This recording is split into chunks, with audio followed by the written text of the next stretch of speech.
Greetings and welcome once again to GatherVerse Summit 2024 for our third annual summit, for our third day that we're here, and for our last fireside, which is soon to follow with an incredible roundtable discussion to close us out. We're so happy to be here with all of you today. Today I have our guest and host of GatherVerse, Lubna Dajani, and we're very happy to have you here. How are you, Lubna? I'm well, thank you. The honor is mine, in fact.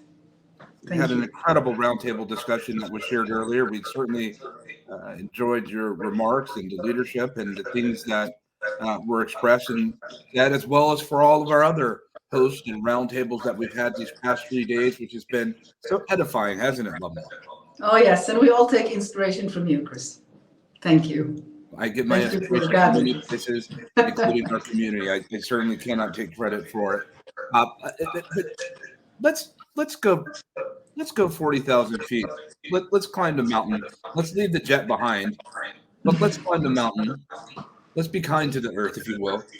Let's climb the mountain for a moment and say, Lubna, we're here. We're gathering. We have everyone here at GatherVerse.live and then several other social platforms here and YouTube, Instagram, LinkedIn, so forth and so on.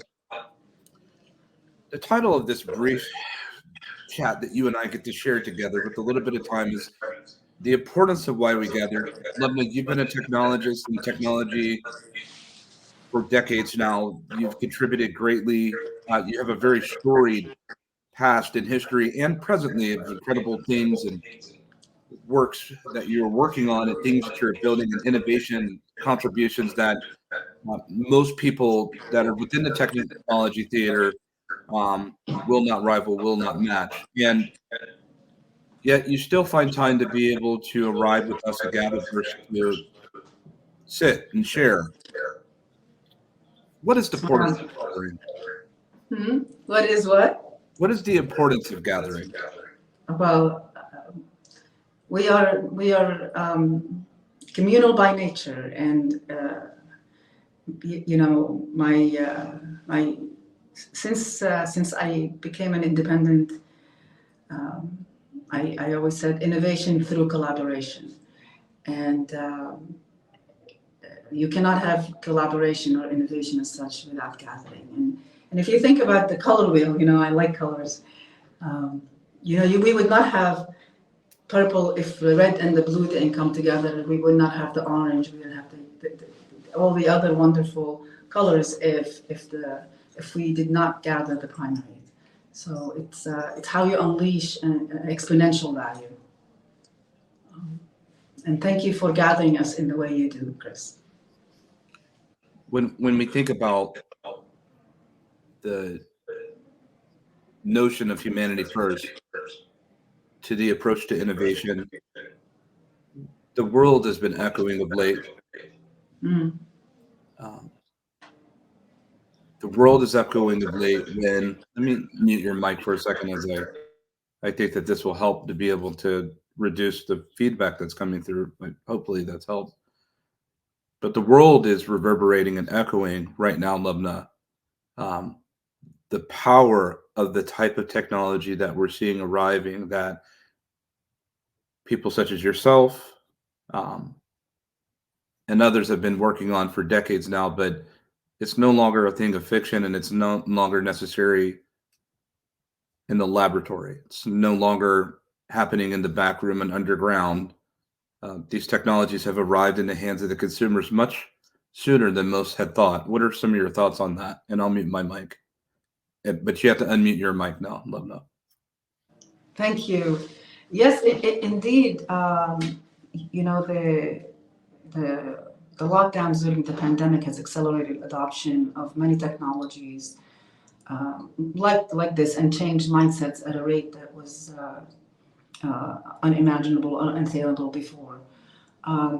So it can be scary for many because the curve. I've always been interested in the impact of technology on human evolution, in particular information communication technology. And when we've talked about metaverse, we talk about Web3, we talk about quantum, we talk about AI, and some think that one is beating the other or it's a bubble for this or the other. But in fact, they all work in concert. And that's where the significant impact will happen when you look at them in implementation, in concert. It creates an exponential change. The rate of change is one that creates, while it may be scary for some, but the state of flux and chaos is an opportunity for us to reset the fundamental value systems that we are measuring and aiming for, and where we place emphasis. And this is a tremendous opportunity for us to continue to do more of these gatherings, to truly educate people and to empower people to understand the value of the technology, and especially the intended and unintended consequences, so that we can start moving the needle on our policies and our own skilling and upskilling, and moving from this idea of competing to beat each other to competing to complete each other. I cannot emphasize that more. If we compete to complete each other, suddenly it's in our interest to make everyone else successful. And then there is nothing to fear. And we move from a society that is living based on fear and scarcity to a society that is based on abundance, on love and respect. And it will be a very different world. And this is our window to make that change. And thank you for gathering us so that we can affect the change that we need to affect, so that we can go back to what we were meant to be, light beings. You know, as I just muted your mic and unmuted mine, I just find it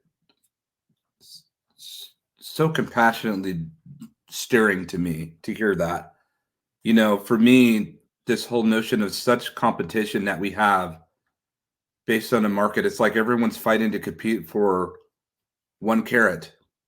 And maybe we should consider that if we all just stop for a moment, instead of aiming for this one carrot, that perhaps we can plant seeds together and grow carrots together and share. And we can grow more than just having a carrot. We can have a lettuce, we can have an avocado, we can have a tomato, we can have a pineapple, and we can have delicious things together. And I say that with real seriousness, because I see technology, especially being here from Silicon Valley, where it's just so thick with competition, and healthy competition is fine. I'll take the challenge, but when it comes to tearing each other down, when it comes to not even acknowledging the incredible work of our fellow technologists and creatives and artists and the things that they do that are such wonderful contributions, knowing that we only have a little bit of time to do it, Lubna, I just find it just so appropriate with what you talk about with collaborating to help really just support one another, to build together, and to remove any jealousy or antipathy. I find this refreshing and thinking about it. And that is also part of the human side, because we're one community on one planet Earth, and we are innovating together. And couldn't it be just a better way of approaching when we think about the GatherVerse ecosystem and our partnering platforms that are out there, You're Immersive, and the things that they do when it comes to collaboration and connectivity.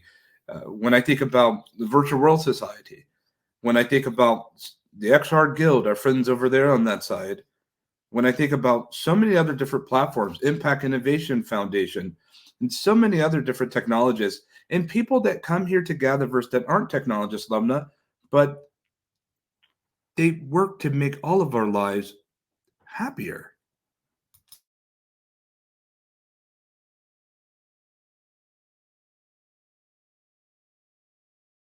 Life happens in concert. We've been trained to be in silos. We've just been misframed a bit. Our existing models no longer serve our purpose. They really may have never really did. Someone tells me we've always killed each other, you just know more about it now. Well, if we've done it repeatedly and it hasn't brought us peace, then perhaps that we'll continue to repeat the definition of insanity. But perhaps it's time we move to embracing joy and prosperity rather than scarcity and despair. We're all gifts. We all have. We're all energy. We're all light spirits, and we can together we can have the most beautiful harmony, most beautiful orchestra. We just have to be harmonized. We just have to get in tune. Nobody has to be. We don't all have to be a trumpet or a violin, and And one without the other is just that. And if we were not meant to come together, we would not have had day and night, male and female, regardless of your sexual preference. I don't really care. We are meant to come together. We are meant to come together so that we can expand. That's how 1 + 1 equals 3 or 11, not minus 1 or 1.5, as we have been taught to compete. But division, divide and conquer is a good policy, but not when it comes to the human race. It's time that we realize that our own interest is in that of each other's, and that we don't have to bury more food than we consume so that we can maintain profitability and then cry for having a food crisis.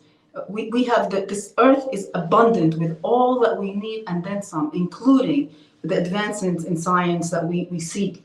It is time, and if the AI takes the mundane work, if we remember that we don't live to work, but rather work to live, then perhaps that time we can contemplate the many more ways we can bring joy and prosperity to each other.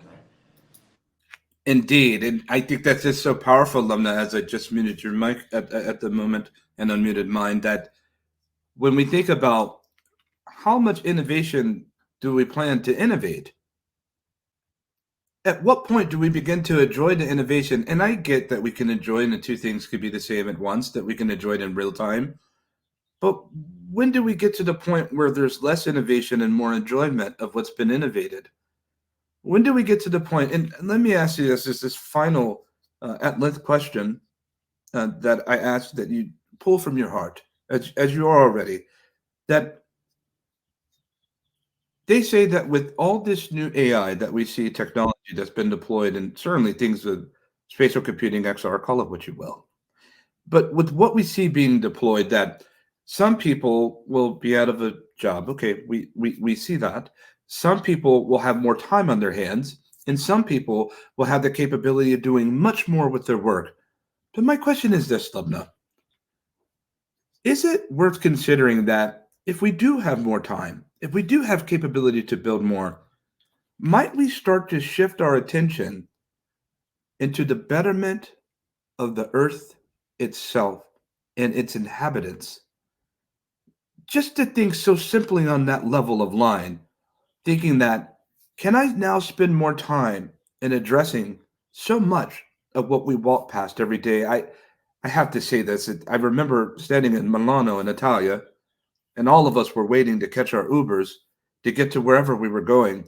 And there was a man that was laying, despondent and homeless, and he was laying there amongst us all as we were waiting to get in line to Uber.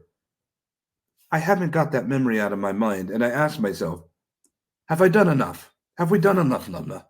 Have we? And let me mute my mic, and please unmute yours.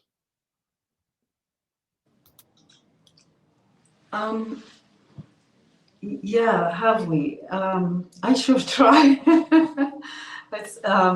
I should try, and we need to do more.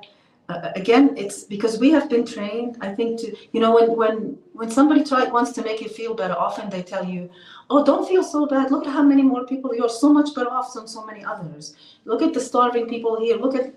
And like as if that is supposed to make us feel better. That makes me more depressed. It breaks my heart. Like, why should someone else being worse off hurt me, or better off anger me?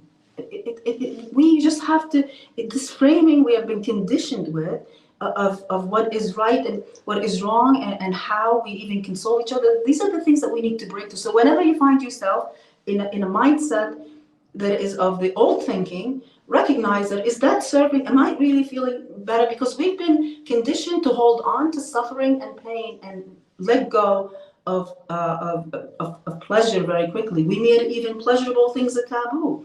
I mean, I'm not for even forget. We're more okay seeing violence than seeing nudity. Well, nudity is nature. Killing each other with guns isn't necessary. Now, I don't want to debate gun laws or any of that stuff, but what I am saying is we need to shift where we place emphasis and how we measure value. We need to put an expiry date maybe on this hoarding of money, because we have to remember money was only a vehicle, a package. okay? So that we can exchange value. And then we got so busy accumulating the baggage, the packages, the containers, that we forgot to put anything in them or what we need them for. We say, oh, we're civilized and they're tribal or whatever, but what does the tribal person do? They, let's say the Eskimos, they fish, they hang out, they eat, they have lots of sex, and they have a good time. And what do we do when we work our butts off so we can go on a vacation? We go on a vacation so we can fish, we can hang out, we can do the things that they do as a normal life. So we've just placed the emphasis and value in the wrong place. And we just have to adjust our mindset, and we will just wake up. Life is a matter of perception and response. So we have to just choose. We are existing in an omniverse, and all the realities that we seek are before us. We only need to choose. Imagine if we all made the choice. Somebody told me once, oh, there's too many things, you have to do one thing at a time. And then I said, well, imagine if we just all made one choice at one given time. That what matters is not how much we accumulate and hoard, but how much we extend reach and access. It doesn't matter how many yachts you own. It's the fact that you can get on a yacht when you want it. Indeed. Yeah? And with that, I will close out. And audience, everyone, you've heard from Lubna, ending, it doesn't matter what yacht that you can get on a yacht. And I say this, when we think about the word allyship, we're allies together on a ship. Coming up next is an incredible panel of exploration and travel from a very strong cohort and leadership.